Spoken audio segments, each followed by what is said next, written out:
Hello everyone, I'm Dr. Yukti Sharma from Department of Education, CIE, University of Delhi. Today, I'm going to discuss with you the difference between quantitative and qualitative research.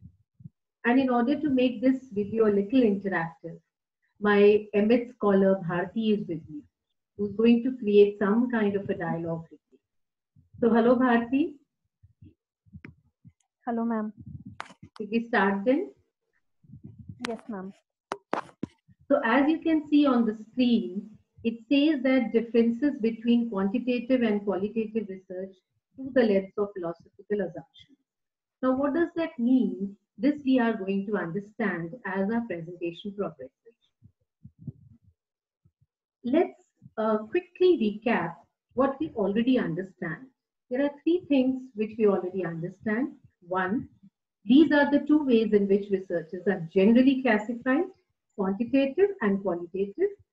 Qualitative researches came much later, and quantitative researches were in practice since a long time. And as the name suggests, quantitative researchers use more quantification of data, whereas qualitative researchers use more descriptive and qualitative data. In this presentation, we'll try to understand the philosophical basis for using two different kinds of data and hence different methods of data collection, analysis, etc. Before we go ahead, let's quickly ask Bharti that what does she think is the difference between quantitative and qualitative? Yes, Bharti, can you please share? Yes, ma'am. Ma'am, in quantitative research, we use numerical data, and our aim is to generalize. Right. And in qualitative research, we use more of descriptive data, and our aim is to understand the perspective of the people on which we are conducting the research. Yeah, excellent. I mean, very good differences she has given. And these are also some of the common differences that we generally get to hear from people. So let's look at some of the common points of differences that we generally see between the two. One is in quantitative research, the data is generally objective in nature, whereas in qualitative research, it is more subjective in nature. Also, in quantitative research, as Bharti said, it is more numerical data, whereas in qualitative research, because we are trying to understand the perspective of others, the data becomes more descriptive in nature. Also, because the data in quantitative research is numerical data, that is why we require a lot of statistical analysis, whereas in qualitative research, because the data is descriptive, we require analysis by categorization and coding. Now, because again the data is numerical or the research is objective in nature, you can see in quantitative research, we have to use tools which are generally structured in their nature and therefore structured questionnaire, experiments are generally used to collect this numerical data. Whereas in qualitative research, because we have to capture and collect description of events, therefore we require tools such as focus group discussions, interviews, unstructured questionnaires, observations. These are the tools generally used. Now, in quantitative research, therefore, the common methods that we use are survey, experimental, quasi-experimental, and we know all these methods are very objective in nature. Whereas in qualitative research, the methods which are generally used capture a lot of subjectivity, such as case study, ethnography, phenomenological research. These are some of the researches that we use in qualitative. Now, to understand the difference between quantitative and qualitative researches on the basis of philosophical assumptions, we are going to now look at two examples, R1 and R2. Now, R1, as you can see, wants to study the number of children in each category of CWSL in sample schools and the kinds of needs of each category. Whereas R2 wants to study the teachers' narratives of CWSN and their needs. Also, parents' responses about their children and their needs. So, I would like to ask Bharti now, what do you think are the philosophical assumptions between the two kinds of research? Ma'am, in research number one, we Okay. can say that the researcher is try to calculate some categories. So those are observable categories that could be counted. In research two, he is trying to find out the perspective of teachers and the parents of Right. the students belonging to special need category. Yes. So this is what Bharati thinks. But you also think and write yourself before you move on to the next slide of the presentation. So do write, do think at this point. And we are going to the next slide, assuming that you have thought something. So as Bharti has said, that the research one is looking into categories, means they already have this assumption in mind that the CWS in children, children with special needs, they can be categorized into different groups on the basis of the kind of disability that they have. Also, they think that CWSN in each category would have same or similar needs. And that is why they are wanting to study them in terms of category.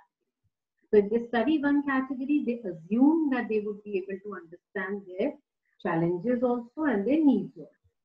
But in research too, they are not trying to categorize because their assumption is that children with special needs, even if they belong to different categories, still they can be only understood from the narratives of their parents and teachers because every CWSN is unique.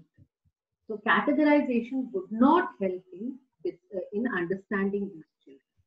So this means that their needs could be different and unique to them, irrespective of the kind of disability, whichever category they belong to. And therefore, the philosophical idea in research one is that reality is external to mind. Reality is objective. Reality can be categorized. And those categories would have some universal characteristics. And therefore, those categories could be put into some universal theories which would help us to understand others. Whereas in research too, the philosophical idea, what we call as ontological assumption about what reality is, reality exists in the human mind and therefore it's subjective. And that's why in order to understand the reality related to CWSN, the research too is trying to understand the minds of those people who are engaged with the CWSN. That is their parents and their teachers. And therefore, they think that the reality can be discovered only using descriptive data that can have multiple meanings. Because every parent, every teacher may think differently. They may think similarly also, but they may think differently also. And so there could be multiple understandings of the same reality. And therefore, the analysis also cannot be statistical and cannot be numerical. It has to be reflective in nature, where the role of researcher also increases. So, therefore, these philosophical assumptions, you can see how they were different in the two examples of researchers. And thus now we can understand that philosophical assumptions of the research that influences its design, starting from the research questions, the objectives, and those objectives and questions are coming from the purpose of the research. Because the purpose of the research is to study categories in R1. In R2, the purpose of the research was to understand what parents and children think about CWS. So because the purpose was different, therefore the research questions and objectives are different. And because research questions and objectives would have subjectivity in it, so as in case of R2, the method of data collection would also be subjective, and in R1 it would become objective. And similarly, it goes on. The method of analysis, sampling, and even the meaning making that we do from the data. How do we understand the data? That also becomes very, very different. That is whether we can generalize the data to a larger population as we do in quantitative researches statistically, or whether the findings could only be transferred to a similar context as we do in case of qualitative. So how we derive meaning out of the data and how that meaning is further generalizable or not, or which way it is generalizable, all that depends upon the kind of research which is tied up to the purpose of it. And therefore, keeping this in mind, we would compare the both kinds of research now by taking some of the philosophical assumptions. So before we begin, Bharti, would you like to ask anything at this point? Ma'am, my question is, how do we determine that which approach is best suited for our research? Okay, that's a very valid and important question, because as soon as the researchers begin thinking about what research they are going to do, I mean, this is the first question that comes in their mind, other than the question what they are going to research on, that how should I go about it? Should I take a quantitative route or I take a qualitative? Now, as we have discussed, quantitative and qualitative are not simply on the basis of numerical data or whether you are not taking numerical. It is what is the purpose. So you have to see that what is the purpose of your research. If the purpose of your research is objective in nature, where you are trying to know the numerical realities of the situation, then you should go by quantitative. But where you want to actually know how people think, what are the people's perception about a particular event, in that case, you should go by the qualitative. Right, Bharti? So now we can quickly go ahead in the differences. So the issue and the criteria are listed on the left side, and the issue and the criteria are listed on the left side, and the comparison between the quantitative and qualitative you can see are there on the right side. First is the nature of reality, which is also called in philosophy as the ontological assumption. How do we look at reality? So quantitative researchers completely think that the reality exists external to the human mind. It is outside. We have to discover it in the outer world. It's not there in the outer world, means not in the human mind. Whereas qualitative researchers think that the reality exists in the minds of the people, because people, the way people perceive the outside reality, using that they construct a meaning out of it, construct some perception out of it, which is influencing their thinking. So when we are studying their thinking or perception, then in that case we are trying to do a qualitative study. The second is acceptable methods and data, which basically are based on the epistemological assumption. Now, in the case of quantitative research, epistemology is how do we know knowledge? What methods should we use to know knowledge, to know the reality? So, quantitative researches are totally based on scientific methods, which are objective in nature, which are based on standardized tools, means a particular tool is understood by everybody in the same way, and they all agree to that particular tool. There is no subjectivity about the tool, and it has been validated by standardized. But in qualitative researches, the acceptable methods are subjective methods, and therefore they are mostly using researcher-made tools, which are unstandardized, because it is based on the context in which the study is being done. So the context is being studied by the researcher, and on the basis of that study, the researcher develops its own tools. Third is the purpose of research. As Bharti has already asked and we have also discussed, that in quantitative research, the idea is to discover some universal theory that applies in all contexts. And therefore, we are already assuming that all contexts are similar. They respond in the same way.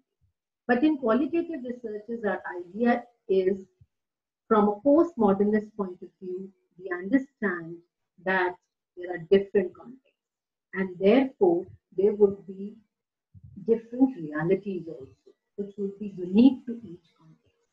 So if we agree with the idea that there could be no universal theory which would apply to all contexts, there would be a multiple understanding of the reality, we would go for a qualitative research because the purpose is such that only could be met or addressed through qualitative and also uncover power relationships, as you can see, because critical theory and critical paradigm, it believes that there are realities outside, but that reality is hidden in nature and it has to be uncovered. So in that case also, we would require qualitative researches because we require descriptive data that has to be reflected upon by the researcher to uncover these realities. Then is the meaning of data. The meaning of data in quantitative research basically thinks or assumes that whatever data they are getting, as it is, it mirrors the reality. So whatever is there in the outside world, it will simply get as it is reflected, mirrored, I would use the word, as it is in the data. But qualitative researchers think that the data that we have collected is not a reflection of the reality. The researcher has to reflect upon it to understand, to derive the meaning out of that particular data. And therefore, the meaning of the data, in order to make meaning of the data, the researcher's role increases. In quantitative researches, the researcher and the researcher's background does not matter in the research. Who is the researcher is not important in quantitative research. So whosoever does the research, the meaning of the data is need to be the same. But in qualitative researches, who is the researcher is important because researcher is reflecting on the data from his or her own perception. And that perception is coming from the researcher's background. So who the researcher becomes important and thus the role of the researcher is much more in qualitative researches as compared to the quantitative research. Then we come to analysis. In the case of quantitative researches, analysis is totally statistical as we understood and we have discussed also because the data is numerical. But in qualitative researches, because the data is descriptive, and we have been saying this, that it requires reflection on the part of the researcher, therefore, it requires a lot of reflective analysis and also critical analysis, where you can see the hidden realities within the data, which is not obvious, which is not explicit, but still the researcher is able to discover from the data. There is the question of generalizability. In case of quantitative research, generalizability is statistical in nature, as we do in statistics. We generalize it to a larger population. The idea is to take it from sample to the population. But in qualitative researches, it is analytical generalization. Then the last point is relationship between research and practice. Now, in case of quantitative researches, research guides the practice. So research is always considered superior to the practice. Whereas in qualitative researches, it's a mutual relationship. The research also guides the practice and the practice also is equally informing the research. So at this point, again, I would like to bring in Bharti and would like to ask her if she has any questions with what all we have discussed right now. Yes, Bharti? Yes, ma'am. Yes, ma'am. Ma'am, my first question is regarding the nature of reality. Ma'am, when we Yes. say that reality is external to human mind, and we say that it can also be socially constructed. So, isn't the socially constructed reality also external? Okay, as I told you that, when we say that socially constructed reality is the reality which is constructed in the mind, right? You are right in saying this, that reality is outside in the world. That's true. But through our sensory experiences, we capture that reality. There is a new reality which is created in the minds of the people. After that information, after that experiences, sensory experiences that we take in, the reality gets transformed, or you can say gets processed, and the new reality in the form of perception that gets formed in the minds of the people. Qualitative researchers, they try to understand that. They believe in that. They say that that reality is more important than the reality which is outside, because that influences the minds of the other people also, and also the action. Right? Any other question you would like Yes, to ask ma'am. at this point? Yes. Yes, ma'am. It's a question about generalizability. Yeah. Ma'am, what is analytical generalization, and how is generalization even possible in qualitative research? Yes. So first of all, let's say that the analytical generalization, in this the word generalization is not similar to the way we use it in quantitative research, because quantitative researches came earlier. So the idea of generalization also is understood in the way it's being used in quantitative research, right? And therefore, what we use in quantitative researches is totally statistical and numerical generalization, doing in a small number, doing on a small number, and then applying it to a bigger number. That's the idea. But in analytical generalization, we understand that the contexts are different or same. So, in this generalization, we analyze which are the contexts which appear to be similar. We can't have sameness in two contexts, but similarity can be there. So, which are the two contexts which are similar? That has to be understood through analysis. And then, whatever claim the researcher makes for the context which the researcher has taken in his or her research, that can be applied to a context which is similar to this one. And this application of the claim of the researcher to a similar context is what is called as analytical generalization. So because it's coming from analysis, therefore it is called as analytical. Right? Is it okay, Yes, Bharti? ma'am. Yes, ma'am. And Great. ma'am, my last question is, Okay. why is the relationship between research and practice not mutual in quantitative research? Okay. So in quantitative researches, what happens? Quantitative researches came in the modernist era. When science was seen as a valid and authentic body of knowledge, and also a kind of a process, which was called a scientific method. And anything that came from today also we think like that. Anything that comes from science is considered to be valid and unquestionable.